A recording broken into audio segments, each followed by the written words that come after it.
కార్యక్రమానికి ముఖ్య అతిథిగా వచ్చేసినటువంటి మన ఒడ్డెర ఆడపడుచేటటువంటి సవితమ్మకు సాధారణంగా అభినందనలు తెలియజేస్తున్నాం. ఎందుకంటే ఈ రోజు ఈ కార్యక్రమం జరగడానికి ముఖ్య కారకురాలు మన సవితమ్మక్క, మన విగ్రహ ప్రదాత కూడా ఆమె కావడం పెరుగు గర్వకారణమని తెలియజేస్తున్నా.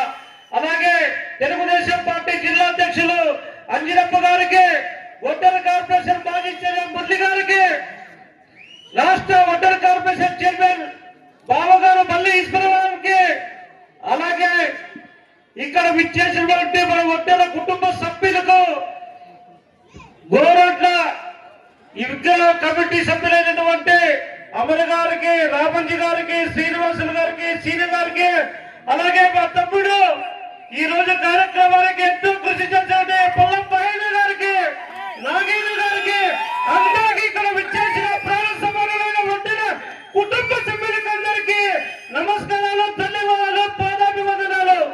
ఇదే స్ఫూర్తితో, ఒడ్డెర స్ఫూర్తితో, ఇంత ఐకమత్యంతో మనం ఏదైనా సాధించని చెప్పి మీ అందరికీ తెలియజేస్తున్నా.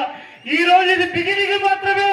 సత్యసాయి జిల్లాలో ఈ రోజు బిగిన్ అయితే రేపు ఎలక్షన్ నాటికి వేల మంది రాదు, లక్షల మందితో మనము ఇట్లా కార్యక్రమాలు చేసుకోవాలని చెప్పి కూడా తెలియజేస్తున్నా.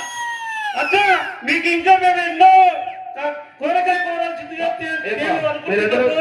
ఇంకొక 10 నిమిషాల్లో మన మంత్రి గారు మాట్లాడతారు. ఓ 10 నిమిషాలు కూర్చోండమ్మా. రంగమ్మా కూర్చోండి, మీరు అంతా కూర్చోండమ్మా.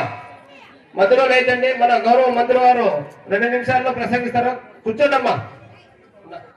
అక్క మీరిప్పుడు కొన్ని పదవులు మాత్రమే మాకు ఇచ్చారు. రానున్న స్థానిక సంస్థల్లో మా వద్ద బిడ్డల్లో మీరు జడ్పీటీసీలుగా, ఎంపీపీలుగా, సర్పంచులుగా చేసి మా వద్ద చేతి ఆడబిడ్డని నిరూపించుకోవాలని చెప్పి కూడా మీకు తెలియజేస్తున్నారక్క.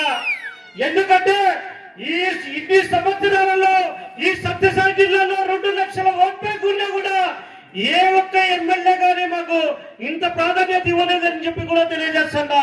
అలాగే మీరు మీ యొక్క నియోజకవర్గంలో ఈ మండలంలో కమ్యూనిటీ హాల్ కూడా ఇస్తామని చెప్పారు.